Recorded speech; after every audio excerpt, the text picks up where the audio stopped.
Muy buenas noches, bienvenido a esta nueva emisión de Terapia de Noticias, cerrando en este viernes la semana, sin Diego Seyman, ya saben, está de vacaciones, volverá el lunes si los pilotos de aerolíneas sí lo disponen. Mientras tanto, acá vamos a estar tratando de reemplazarlo lo más dignamente posible.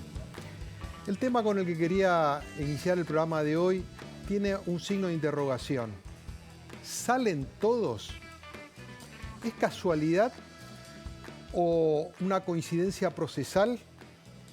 Hablábamos ayer de los casos de Gerardo Ferreira, el empresario que es titular de la empresa Electroingeniería, quien había sido liberado en una causa conexa con la de los cuadernos de las coimas. Y ayer había sido liberado Fernando Esteche, el ex líder de Quebracho, en la famosa causa del memorándum por Irán. Hoy se conoció la decisión de la Cámara de liberar a Cristóbal López y a De Sousa, su socio, también en una causa conexa por los cuadernos de las coimas. Un poco lo habíamos anticipado ayer. ¿Están los tribunales interpretando un nuevo clima político? ¿O en el fondo esto está marcando las deficiencias estructurales de las prisiones preventivas? Hay una foto, hablando de Cristóbal López, que la podemos ver ahora, que es del año pasado, cuando Cristóbal López, con sus pertenencias, dejaba la prisión donde estaba en otra causa, la de la evasión de Oil Combustibles de 8.000 millones al fisco a través del impuesto a los combustibles. Después volvió a ingresar a prisión por la causa conexa por los cuadernos. En ese momento todavía no se había revelado este caso tan profundo de corrupción que trajeron los cuadernos de este chofer Oscar Centeno. Como en otros temas, la Argentina parece recurrir a los parches y como la justicia no tiene la capacidad de investigar para poder profundizar, y si lo hace tan lentamente, bueno, aparecen allí las prisiones preventivas, probablemente para satisfacer la ansiedad social de que quienes presume que pueden ser personajes corruptos aparezcan en prisión, aunque después se expongan a estas liberaciones y después quizás a volver a entrar y después volver a liberarse. Las prisiones preventivas claramente son un instrumento legal, están previstos para dos situaciones: cuando hay riesgo de fuga o cuando hay riesgo de entorpecimiento de la investigación. A partir del año pasado, un fallo del camarista Martín Irursun le dio una mirada un poco más amplia, a partir del cual se interpretaba que todos los exfuncionarios que tuvieran ramificaciones en el poder, más allá de que no quedara demostrado de que ejercieron ese poder para obstaculizar la investigación, podían hacerlo, y en consecuencia se empezó a aplicar progresivamente en un sentido más amplio las prisiones preventivas. Por eso hemos visto el año pasado y parte de este, como muchos de aquellos que presumíamos que eran personajes vinculados a hechos de corrupción quedaban presos. Pero el problema de fondo es que al no haber sentencias definitivas y al haber procesos que van desgastando las pruebas procesales, todo queda en el ámbito del debate, no en el ámbito de la justicia. Prácticamente a nadie se le puede decir que es realmente corrupto con el aval de la justicia, con ese aval definitivo que marca una sentencia. Siempre es una opinión o una percepción. Hay que entender que las prisiones preventivas son hoy la expresión de las deficiencias judiciales, más allá de que sean un instrumento válido. No es la solución estructural. La justicia está ingresando en una de sus cíclicas etapas de convulsión, propias de periodos de cambios políticos. En general, son las peores. Empezamos nuestro programa. El Ministerio de Seguridad anunció la implementación de una nueva política en los trenes. La Policía Federal pedirá el DNI a pasajeros para revisar sus antecedentes penales. El objetivo, indica la resolución en el boletín oficial, es prevenir delitos en el transporte público que van desde el acoso al robo violento o el hurto. Sobre el anuncio, Alberto Fernández expresó en una entrevista radial que la medida se inscribe en la lógica de criminalización, porque ahí viajan los pobres y entonces vamos a pedir pedirles DNI porque son los delincuentes. Patricia Bullrich le respondió al candidato del Frente de Todos invitándolo a retirarse de la discusión. Fernández tiene que dar vuelta a la cabeza, tiene que entender que lo que estamos haciendo acá es cuidar a la gente que viaja en tren de aquellos que son profesionales del delito y que suben al tren para robarle a la gente. Llama la atención que Alberto Fernández prácticamente no haya hecho promesas de campaña en materia de seguridad. En contraste, el gobierno no duda en usar este discurso como caballito de batalla. A través de Twitter, Macri anunció hoy una serie de cambios en la justicia en caso de ser reelecto. Modificaciones en el Código Penal, un nuevo sistema de responsabilidad penal juvenil y hasta una nueva tipificación para la venta de entradas por parte de Barra Bravas. ¿Son estas promesas fuegos artificiales para atraer a una parte del electorado? ¿Es la seguridad realmente una de las prioridades del gobierno?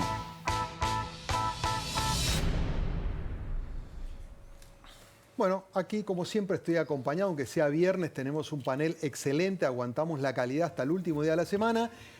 Catalina Dlugui, nuestra visitante de todos los viernes, muchas gracias por estar. ¿Cómo te va? Fernando Laborda, también el acompañante de los viernes. Los dos forwards de este equipo, Daniel Santa Cruz, Pablo Silven, ¿cómo les va? ¿Cómo estás? Y el hombre a quien le destinamos el informe, el jefe de gabinete del Ministerio de Seguridad, Gerardo Milman. Gerardo, muchas gracias por estar. ¿Qué tal? Buenas noches. Bueno, tenemos un largo temario para tratar con vos. Lo primero, el informe daba cuenta de dos hechos muy importantes del día. En primer lugar, una serie de anuncios que hizo el presidente Macri como parte de estas promesas que viene haciendo diariamente en el tramo final de la campaña. Y después, un tema que trajo polémica en la semana, la instrumentación de estos controles de los DNI en algunos lugares puntuales de la ciudad de Buenos Aires. Vamos a empezar por este último. ¿Cuál fue el sentido? ¿Por qué se decidió aplicar? ¿Cuáles son los lugares en los cuales se está haciendo esta revisión? En todo caso, ¿la medida se va a mantener indefinidamente? Para empezar, separar una confusión, digamos. Las fuerzas de seguridad federales o las provinciales, esto fue discutido en la justicia, llegó a la Corte Suprema de Justicia, está resuelto que pueden pedirle el DNI a cualquier ciudadano en cualquier lugar público. No pueden entrar a nuestras casas a pedirnos el DNI, pero si circulamos en la calle, y de hecho ocurre.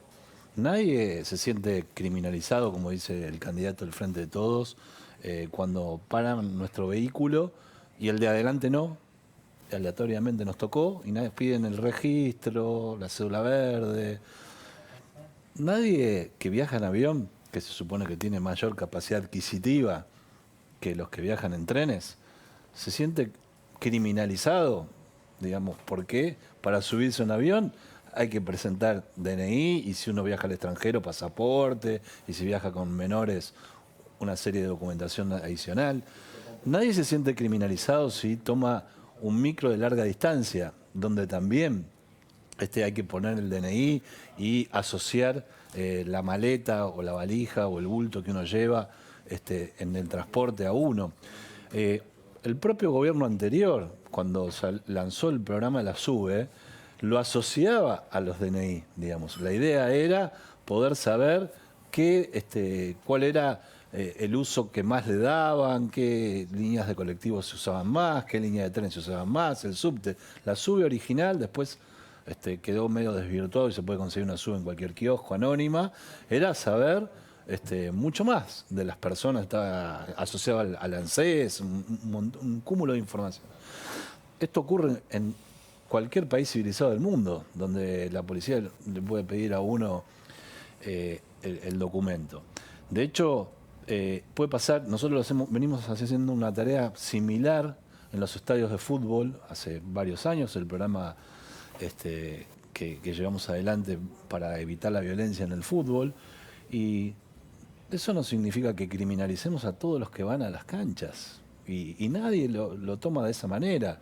Me parece que hay una sobreactuación respecto de eso, hay una facultad que tienen las fuerzas de seguridad y lo que queremos evitar, las mujeres lo conocen bien, porque además de haber hurtos y delitos ordinarios, como uno ocurre, También hay, lamentablemente, en los trenes, en los ferrocarriles, muchas veces mujeres sufren situaciones de acoso, situaciones de exhibiciones Y sexuales. se llegó a hablar en un momento de poner el famoso vagón rosa para que las mujeres puedan viajar no mezcladas con los hombres para evitar este tipo de cuestiones. Eso era mucho más estigmatizante, si se quiere, de alguna manera, digamos, ¿no? Pero eso fue en el gobierno anterior, se llegó a hablar. Sí, por eso digo, eso era definitivamente, digamos, es pintarlas de un color. Me parece que lo que se hace acá, y tenemos la primera experiencia del día de ayer, de 818 controles aleatorios en las estaciones de ferrocarriles, se hace con unos teléfonos que tienen la Policía Federal, la División Ferrocarriles, porque son territorio federal las estaciones de trenes, porque cambian de jurisdicción, entonces son territorio federal.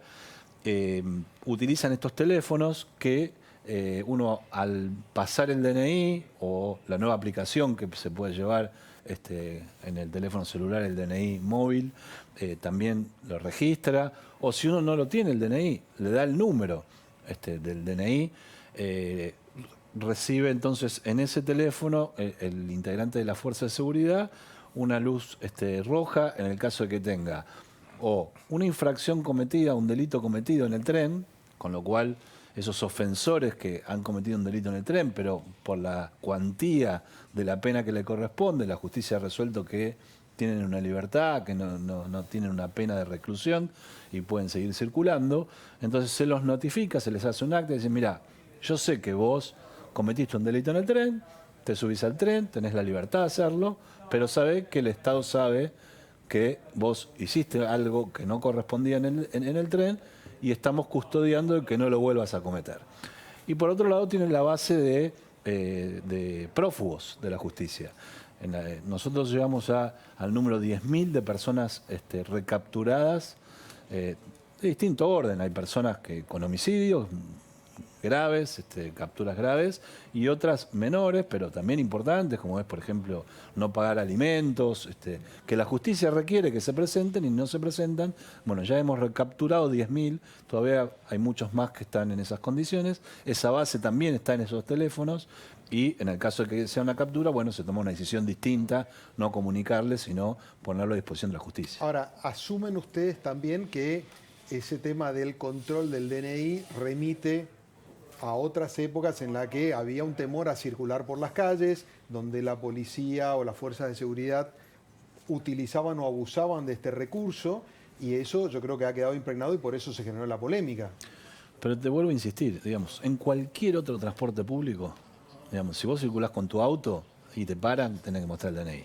El avión, te tomás el ferry, te tomás el colectivo de larga distancia, en cualquier otro transporte público, presentás el DNI, digamos. Y si en la calle te piden el DNI, también lo tenés que hacer, digamos, es legal. Que no hay obligación de portarlo, ¿no? No, pero con el número, vos decís con el número, obviamente, porque si uno da el número, la aplicación que tiene las fuerzas de seguridad registra el rostro de la persona. Entonces, si uno da un número falso, no coincide su imagen facial con el número que está dando. Que por ahí estigmatizan porque se busca un determinado perfil de persona. No, son aleatorios. Color. No, de ninguna manera. Son aleatorios. ¿Aleatorio a gusto de la gente o hay algún tipo de.? No, aleatorio de la gente que está ahí. Te vuelvo a decir, cuando uno circula con un vehículo y el vehículo que va adelante pasa y a uno lo detiene y dice, si me hubiese corrido un poco más a la izquierda no perdía este tiempo. Ahora, Milman, pero ¿hay aleatorio. alguna experiencia? Porque ustedes tienen medidos, hay indicadores delictivos que ustedes, no hay un apagón informático como en un momento respecto a los indicadores que marcan los distintos tipos de delitos. Deben tener medidos cuántos delitos se llevan adelante en las formaciones de trenes y si hay alguna experiencia internacional que muestra que este tipo de control ha logrado bajar ese tipo de delitos. La verdad es que la aplicación que nosotros generamos, insisto, empezamos con las canchas y las llevamos a otros lugares. Hemos recibido, más allá de la experiencia internacional, lo que hemos recibido es de parte de otros países la solicitud de aprender de nuestra experiencia, porque ha sido muy positivo.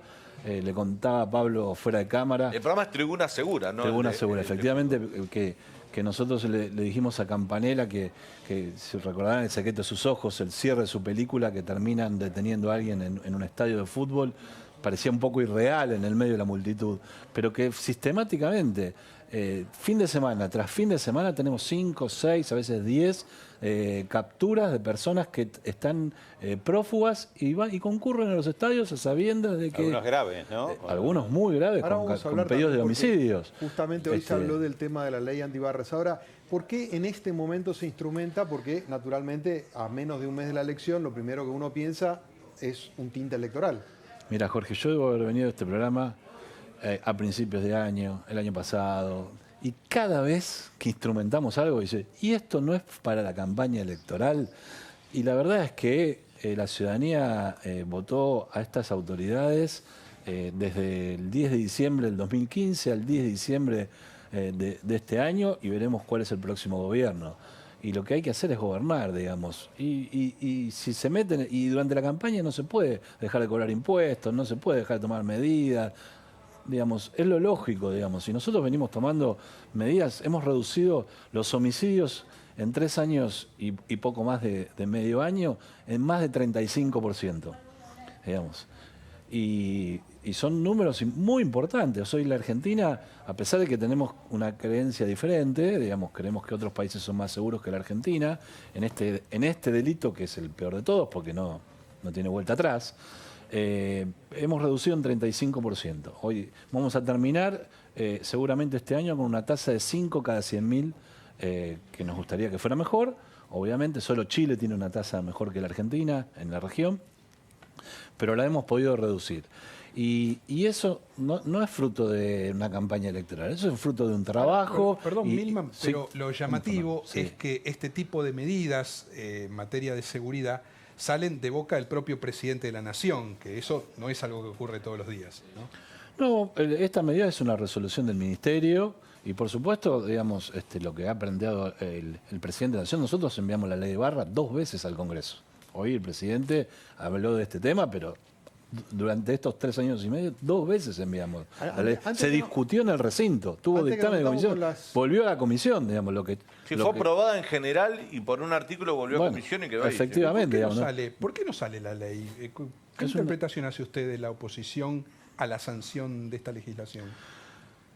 Primero que lamentablemente hay mucha dirigencia política, sindical, vinculada a los clubes de fútbol, y uno de los artículos más importantes de la ley era que nos prohibía a quienes ejercemos la función pública o la política, en caso de parlamentarios o la sindical, integrar las comisiones directivas de los clubes de fútbol. Y la verdad es que hay una sinergia, lamentablemente, muchas veces, hemos visto muchas veces muchos barras bravas en las municipalidades, en los consejos deliberantes, en las legislaturas, financiados por la política. Esta es una realidad que cualquier argentino que sabe de fútbol, y ustedes tienen buenos periodistas deportivos aquí, saben perfectamente de estas vinculaciones. Para mí, ese ha sido central de los problemas por los cuales no tenemos hoy una tipificación penal para este tipo de delincuentes que tanto daño hacen. Ahora, volviendo un segundo al tema del DNI, quería mostrarte una opinión de alguien que me parece que disiente con el proyecto.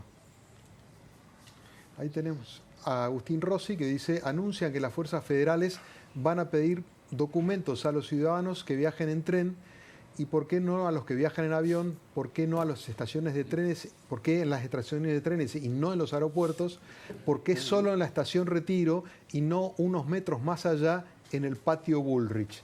Agustín Rossi, diputado del Frente de Todos. Acá hay otro en aviones comerciales, que dice: ¿no? ¿Por qué estigmatizan lo popular, condenan penalmente la pobreza? Te van a pedir documentos y privar de la libertad por portación de cara. Uso discrecional del poder de las fuerzas federales, infame retroceso, solo comparable con la dictadura. Bueno, esta es la opinión del jefe del bloque. Pero ahí está diciendo algo más, kirchnerista. está hablando de una detención arbitraria por portación de cara, o sea, como según Agustín Rossi, se volvería a la detención preventiva de cualquier ciudadano que está transitando en una estación de tren, según lo que dice Agustín Rossi. discutir las falacias, digamos, es mentira. ¿Y en qué Todo, caso aparte, digo, no sé, es diputado por Santa Fe, supongo que viene en avión. No sé, no le piden documento, bueno. Sí, en avión sí. Algo raro pasa, digo, porque en los aviones décadas hace que piden. Ahora, respecto de la cuestión puntual de por qué las estaciones de trenes, Primero porque nuestra competencia son los territorios federales. Y lo explicaba hace un instante, las terminales de trenes son territorio federal porque los trenes están en más de una jurisdicción. De manera tal que es nuestra potestad. Pero digo, cualquiera puede ir a ver, digamos. pero hay, una idea de ampliarlo después quizás en consonancia Sí. con la policía En porteña. todas las estaciones de tren. La policía porteña lo puede hacer, la bonaerense lo puede hacer, la de Salta lo puede hacer, cualquiera lo puede hacer, digamos. ¿Y en qué caso aplican una detención? Por ejemplo, ¿cuándo sería ese caso? Cuando hay un pedido de la justicia. Pero Cuando hay un pedido, o la comisión, o la comisión de- en esa inspección que hacen, la Sí, pueden sí, llegar sí. a Alguien que detener. tiene pedido de captura, la se aplicación dice que tiene un pedido de captura, digamos, y con eso nosotros recapturamos 10.000 personas ya en la Milman, Argentina. una curiosidad. ¿Cómo no? Sé que mucha gente viaja en tren y no anda con el DNI. Quizás a partir de esta norma lo haga. Pero no si es necesario. supongamos que en unos días se le pide el DNI a una persona que quiere viajar en un tren, que lo tome en una estación y no lleva el DNI. No hay ¿Qué se problema. le hace? Se le pide el número. Ah, correcto. Entonces, entrega el número, si entrega el número correcto, sale su imagen en el teléfono celular del integrante de la fuerza, Perfecto. sale verde, siga su curso, es un trámite que dura entre 3 y 5 segundos, digamos, es muy rápido, y en caso de que transmitan un DNI falso, cuando uno hace algo, cuando uno sabe que lo están buscando, digamos, lo más probable es que no dé su DNI original, el rostro de la persona no coincide con el número de documento que transmite y entonces se hace averiguación de cuál es la realidad de la persona. También hay algunos teléfonos que inclusive tienen una aplicación que permite tomar el dato biométrico de la huella dactilar y eso hace que se pueda identificar con claridad a la persona. Ahora, los que son complicados son esos delitos comunes de los trenes, también en los subtes, también en los colectivos, esos robos, esos arrebatos, porque en general no logran identificar la persona que lo está haciendo. Entonces, es probable que quienes frecuentemente lo hagan no estén registrados. Es un problema. Bueno, obviamente, digamos, los sistemas, ojalá no tuviéramos delito cero, digamos, lo que estamos tratando es de disminuir el delito, de saber que están controlados. También los sistemas de biovigilancia se han puesto, como la ciudad ha puesto en otros lados, también en colaboración con la Ciudad de Buenos Aires, se han puesto las cámaras de reconocimiento facial en las terminales de trenes, también están, digamos, para reconocer a aquellos que tienen pedidos de captura. Obviamente, cuando hay un delincuente que va de la justicia, que no se lo identifica, bueno, Es muy difícil. estamos en la situación. Ahora, te quiero hacer una pregunta que vincula el tema de la inseguridad con la política directamente y que tiene que ver, en general, cuando se hacen las encuestas de las principales preocupaciones, la inseguridad está bastante alto. Este gobierno probablemente haya tenido uno de sus principales puntos fuertes en materia de seguridad, lucha contra el narcotráfico, así lo viene planteando como parte de la campaña. ¿Por qué a la hora de votar no parecería ser un factor tan determinante como otros, por lo menos a juzgar con el resultado de las PASO? ¿Entra eso, pesa la sensación o la percepción de inseguridad? Bueno, acá estoy especulando, ¿no? Pero hemos tenido campañas donde hubo candidatos que la seguridad era solo su discurso y ganaron elecciones. Y hoy, como decía Jorge, parece que eso no importa en la seguridad, no importa en la aplicación del voto. Yo creo, y también pasa con las obras muchas veces, que cuando el ciudadano tiene un activo, bueno, dice, esto ya es mío y demanda más. Y está muy bien que demande más del sistema democrático. Me parece que así funciona, digamos. Nadie debería en la Argentina hoy pensar en la posibilidad de un golpe, digamos. Entonces, en el 83 los argentinos votábamos por la recuperación de la democracia. Hoy es un valor, digamos. No estamos pensando en que esto va a volver a ocurrir, salvo disparates que me parece que lo único que hacen es minimizar la tragedia que fue la dictadura, porque pensar que 3 segundos para subirse al tren son parte de la dictadura, me parece que lo que hace es no darse cuenta que lo que está haciendo es llevar a la dictadura a un lugar que ¿Tuvieron que respuesta del resto banal, de los pasajeros hoy? Digo, ayer que se Sí. empezó a ampliar este tipo de control. ¿Qué respuesta tuvieron inmediata del resto de los impecable, digamos. La gente cuando se siente protegida, segura, digamos, es como que, digamos, la mayoría, cuando yo vivo en el Gran Buenos Aires, la mayoría de la gente tiene una reja en su casa. ¿Y por qué tiene una reja? Porque se quiere estigmatizar, yo soy el de la reja azul, el de la reja... No, porque tiene miedo, porque sufre inseguridad. Y entonces cuando siente que hay una acción del Estado para protegerlo, digamos, insisto, las mujeres saben que viajan en tren a sus trabajos todos los días, de hombres que hacen cosas en los trenes que no quiero describir en televisión, pero son absolutamente aberrantes, digamos. Y protegerlas me parece que es una buena decisión y tiene una gran aceptación. Ahora, hoy entre las promesas del presidente Macri, hoy dedicados a los temas de seguridad y justicia, se incluyó un tópico que está hiperdebatido, probablemente haya sido uno de los más discutidos, que tiene que ver con la creación de un régimen penal juvenil para aquellos menores que delinquen. ¿En qué situación se encuentra y por qué este debate está tan empastado?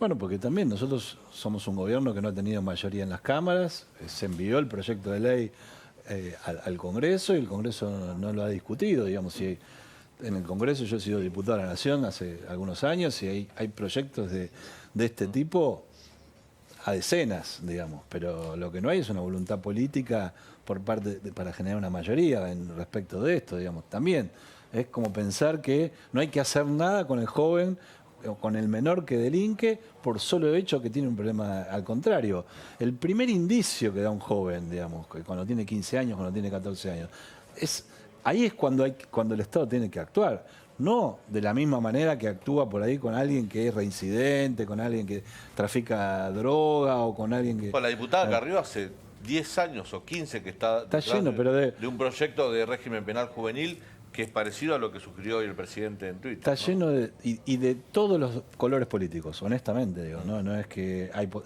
está lleno de proyectos, o sea, algunos han caído, digamos, pero está lleno de proyectos presentados. Ahora, lo que... En definitiva, no ha habido consenso para que esto ocurra, digamos. Hoy, ¿qué pasa concretamente cuando detienen a un menor delinquiendo? ¿Cuál es la situación? ¿A dónde va? ¿Lo liberan inmediatamente? ¿Va al régimen general? No, tiene un régimen particular que es peor que cualquiera porque no tiene derecho a un abogado, porque no, va a un instituto de menores que hoy, hace muchos años, no tienen la financiación adecuada, no tienen... lo mínimo necesario, terminan siendo escuelas del delito, lamentablemente, y además no tienen la posibilidad de defenderse. El proyecto que el Poder Ejecutivo envió al Parlamento le otorga la posibilidad de defenderse, de tener un abogado, de poder demostrar su inocencia si la tuviera, le da un montón de oportunidades que hoy no existen para estos jóvenes. Antes de ir cerrando, quisiera introducir un nuevo tema que no es de seguridad, pero lo roza bastante, que tiene que ver con el homenaje que hoy encabezó Macri a aquellos conscriptos que murieron en el ataque de Montoneros en 1975 en Formosa.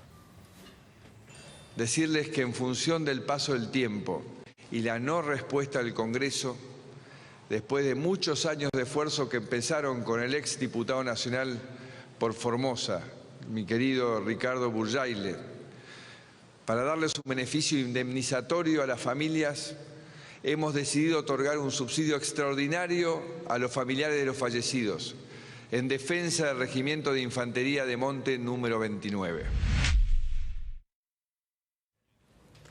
Bueno, este reconocimiento que hace Macri, para muchos muy polémicos, porque en general estamos más acostumbrados a la reivindicación del otro lado, ¿es una respuesta a lo que dijo Horacio González cuando defendió o reivindicó la lucha de la guerrilla durante la dictadura?